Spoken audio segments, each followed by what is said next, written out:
So yeah, so next topic tayo, pag-usapan natin yung next topic natin. Walang kwenta, no?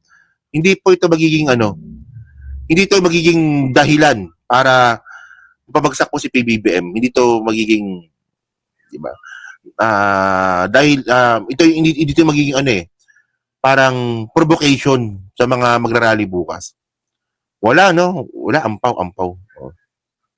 Yan. So yun nga kababayan, no? Speaking of Saldico, kita nyo, nakatatlong topic na tayo pero Saldico pa rin, no? So ngayon po, sa mga kababayan, no? Dahil nga po dyan kay Saldico po na yan, sa kanyang expose daw, okay?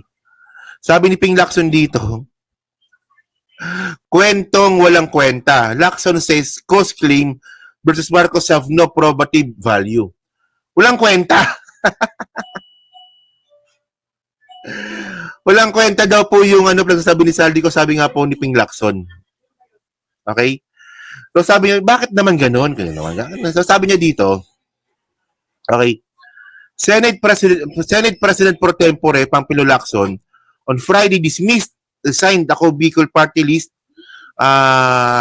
allegation that President Ferdinand Marcos Jr. had sought 100 billion in insertion in 2025 national budget, saying the claim has no probative value. Walang kwenta. Walang value no? Parang utak ni Sara. As of now, walang probative value kasi hindi naman under oath. Lacson told reporters when asked about cost video statement accusing the president meddling in the budget process. Sabi dito, no? Narration, kwento, hindi naman siya under oath. Pumunta siya rito sa Senate, mag-take out siya at sabihin niya ang statement niya. Saan labas ito? Chismis. Pero mga kababayan, alam nyo, nakakatawa kasi dito, no? Noong isang araw lang po kasi, nung hindi pa nagsasalita si Saldico, yung mga DDS galit na galit kay Saldico. Saldico, salita ka na. Walang iya ka, Saldico, mamatay ka na. Magnanakaw ka. Ganun-ganun yung mga DDS, no? Tapos, mga kababayan, nung nagsalita na pa si Saldico, na dinadawit na pa yung presidente, ang mga putang inang mga DDS na yan, ngayon, bayani na po si Saldico. Tingnan ninyo, ha? Ganyan po kadali. Ganyan po kababaw mag-isip ng mga hayop ng mga DDS na yan. Kasi, sa kanila, wala na pong tama't mali. Kakampihan po nila, basta, batikusin mo lang yung presidente. Tingnan nyo. Si Kiko Barsaga. Diba? Baliw, diba? Baliw. Mahina kokote. Pero nung binatikos niya si Martin Romualdez at si PBBM, bayani na po nila. Si Saldico, siya po yung chairman ng appropriation. Siya po yung nagmanipula ng BICAM. Inamin niya kanina. Inamin niya rin po kanina na meron talagang perang diniliver. Inamin niya kanina. Inamin niya rin po talaga na meron talagang insertion. Inamin niya rin talaga kanina. Pero lahat po yan nabaliwala noong binatikos niya na po yung presidente. Gago nga lang, no? So ngayon, ang sabi ngayon ng ibang mga DDS, Saldico, bayani ka. Saldico, parang awa mo na. Bayani ka namin. Ilabas mo na lahat. Putang ina, magnanakaw. Bayani. Sa tamang pag-iisip pa ba itong mga hayop ng mga DDS na to? Hindi nga. Normal pa ba kayong mga tao? Malamang kahit si Satanas siguro, tingin ko lang, baka mamaya kahit si Satanas, pag binati ko si PBBM, baka sambahin ninyo. Di ba? Ganun po kababa ang utak ng mga DDS.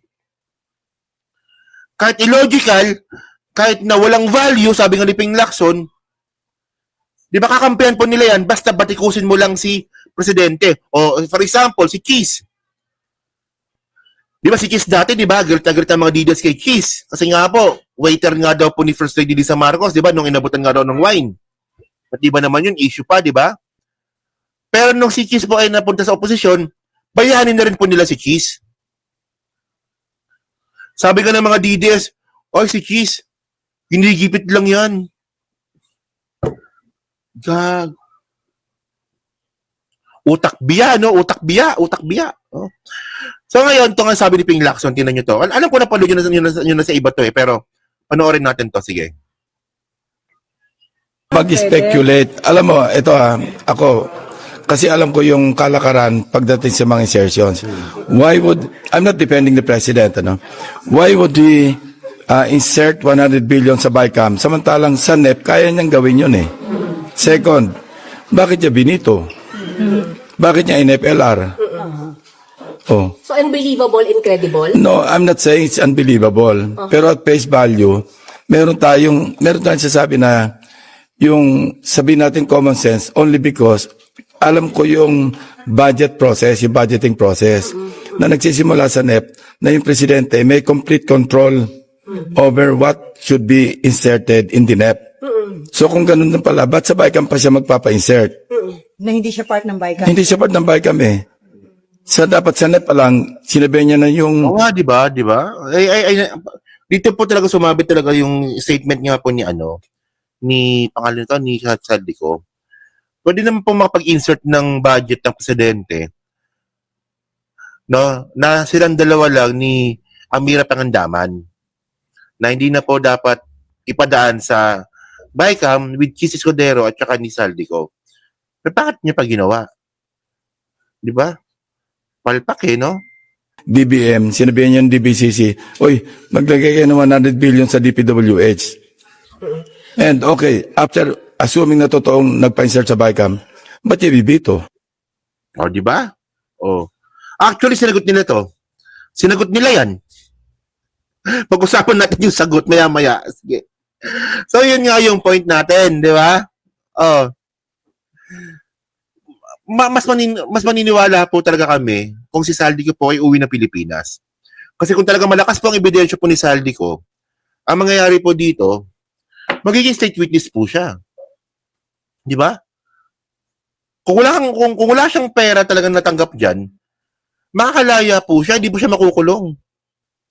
Tingnan niyo, di ba? Si Laila de Lima, pinagbintangan nang hindi totoo. Hinarap yung kaso. O nalinis yung pangalan niya. O, bakit hindi magawa ni Saldico ito? Na pwede niya naman tong gawin. Paano kami maniniwala niya, no? Na kung ano-ano sinasabi mo dito ay nasa ibang bansa ka. Tsaka paki-explain niya kung bakit ka nangangayayat. Gusto ko malaman kung bakit ka nangangayayat eh. Kasi ang balita ko po talaga mga kababayan, no, yung asset po ni Saldico naka-freeze. So baka wala nang makain yan. Di ba? Kaya nangangayayat. Di ba?